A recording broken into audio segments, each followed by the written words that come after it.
Question 11. Sage.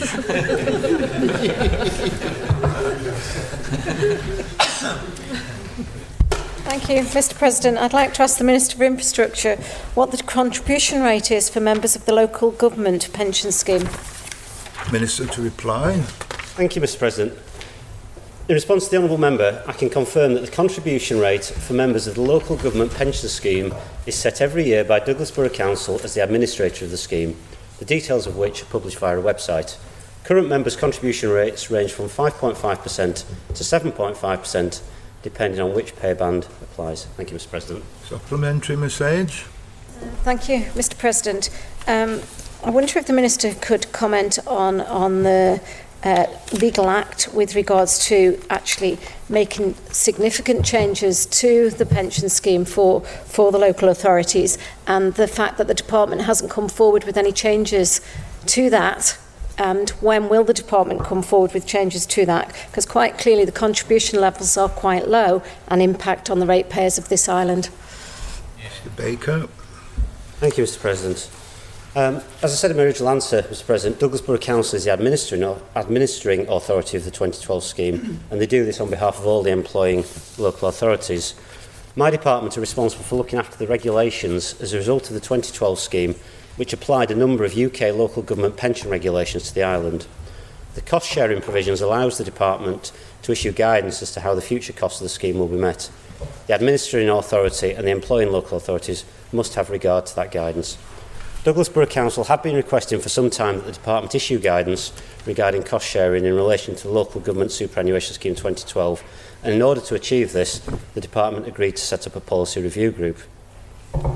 The terms of reference for this policy review group were drawn up in partnership with officers from Douglas Borough Council and were agreed by my predecessor, Minister Harmer, as Minister for Infrastructure in October 2019. These terms of reference set up the group with a membership of a chairperson and an external consultant. The external consultant is to provide actuarial support to ensure that professional evaluation on the impact of any proposals on the 2016 scheme.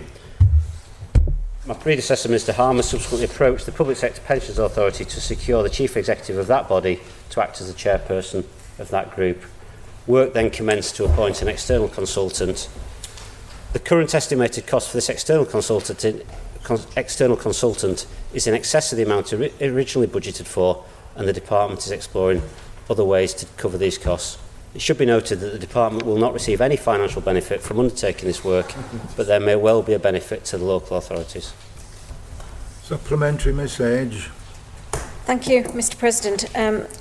I'm not sure the Minister, thanks for the Minister for all that information, it's really helpful, but I think my main question is, when will the Act be updated so that, it's only the department that can do that, so is there anything within the department's programme, and obviously it's great that there's a party being set up and a group of people, but what is the remit of that, and can the Minister circulate that? Thank you, Mr. President. Minister. Yeah, thank you, Mr. Speaker. I think, Mr. President, I think I did answer the remit of the policy review group in my original answer, but I'm happy to pick that up directly with the honourable member. I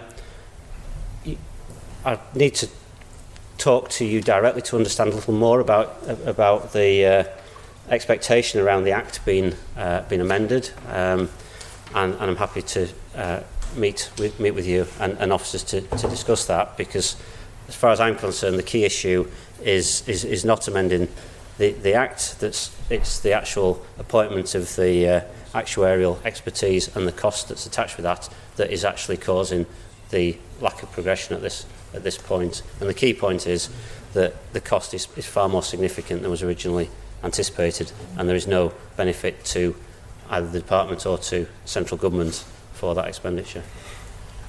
Final supplementary, Mr Thomas. Thank you, Mr President. I had the privilege, I should declare, of once serving on Douglas Borough Council's Pensions Board. That was in 2012, and as far as I remember, back in 2012 we were waiting for guidance from the Department of Infrastructure. Can the Minister advise whether the local authority government pension scheme is actually subject to the principles of the cost envelope and cost sharing, in his view, firstly, and secondly, can the Minister advise what competence and capacity the Department of Infrastructure has in terms of these complicated areas of pensions law and pensions policy. Why is it that the Department of Infrastructure is responsible for this function? Minister to reply. Thank you, Mr. President. Well, I think taking the last part first, I think my understanding is that the department's responsibilities in this come from the fact that it oversees local government and provides support to the various local authorities on the island. Clearly, I would agree with the honourable member for Douglas Central. The department is not a pension specialist, and that's why we've needed to set up this policy review group and to have this external consultant appointed to provide that expertise. That's what's happening. The external consultant will provide actuarial support, and that's the professional input that is required in order to progress this matter.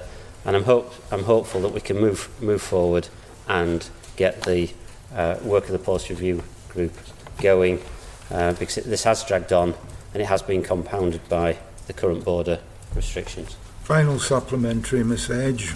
Thank you, Mr. President.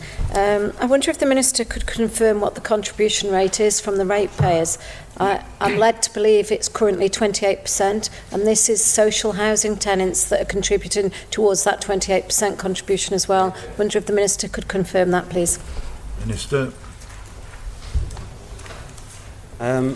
I don't have that information to hand, Mr. President. It will, of course, be a cost to those local authorities that do make the contributions as an employer.